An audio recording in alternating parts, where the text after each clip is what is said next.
lovely people of the internet. I'm the Breathing Canvas, and today I'll be showing you another princess sidekick mashup. Today is going to be Pocahontas and Flint. To the sketch. Flint and Pocahontas share a key color. Both have that kind of turquoise color.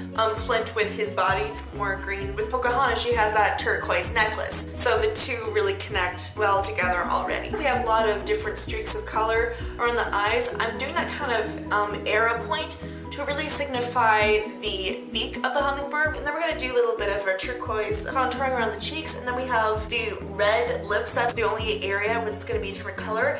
Everything else is like the body of the hummingbird, the green and turquoise. Look close up on a hummingbird. It has those tiny little feathers, kind of looks like scales, but not. So it's almost like little dots. So they do have like little rubies on the lips. That's why I did it with that kind of texture. But whenever you can put texture somewhere, do put it there because that makes it more interesting, pops out, gives it a little bit more of a characteristic. That is it. Let's get started. So today I will be mixing a lot of colors and creating my own because all I have is a tube of zombie green makeup, white cream, and a blue eyeshadow. So to make the different hues of the green and aqua and turquoise, I'll be mixing together green and white and blue. So I'm doing a really light, I guess a mint green we could say, as like a wash. And then I'm going to take a slightly darker green and using the very edge of my cheesecake here, I'm just going to dab it on. So it's kind of like you're using your sponge as a stencil. So now let's do the darker green to cover up the eyebrows here. So I'm going to mix that in.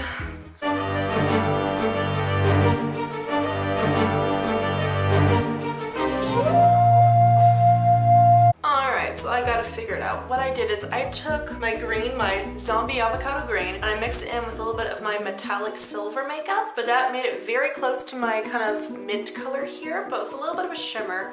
So what I did is then I added just a little bit of black, and it got me just the right color. I think it looks pretty, as close as it can be to the color that I have in the sketch. So I'm doing that just over the eyebrows to incorporate it into one of the lines. I'm just kind of coloring in my eyebrow now and bringing that line all the way to the edge of the face. Just keep that line going right there. And then I'm gonna bring that angle slowly all the way down here to where they almost point, but they don't exactly because you want to keep it going on with your actual nose here. So something like that.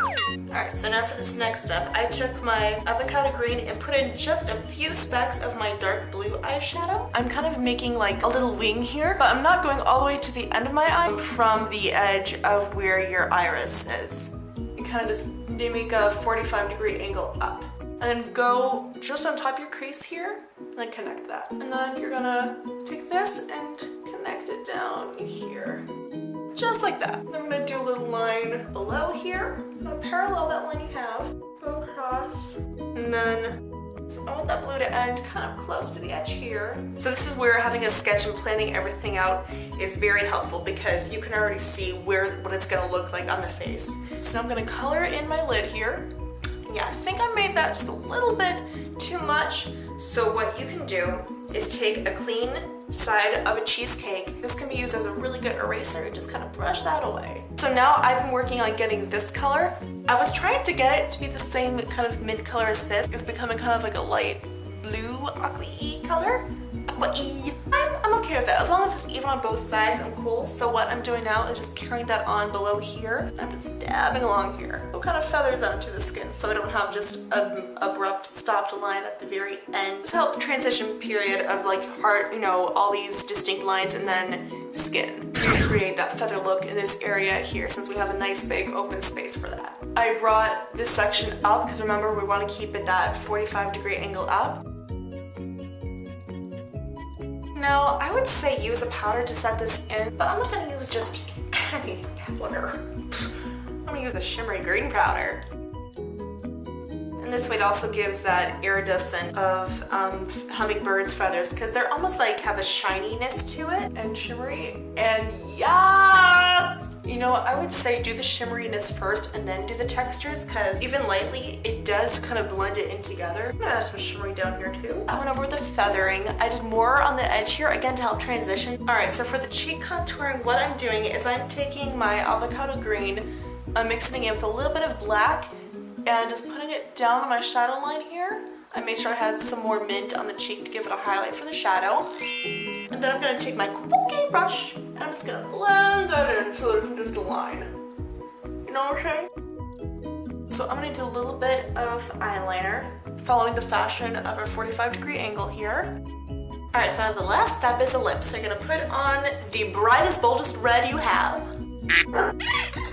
And you can either leave it like this and you're done, or you can put in some sprinkles. You're gonna take your finger and you're just gonna dab it onto your lips. And it feels awkward, but you look awesome. And do we? How is it even a question? Of course you want fake eyelashes. So that's it. I'm gonna sprinkle in my mouth. I got more.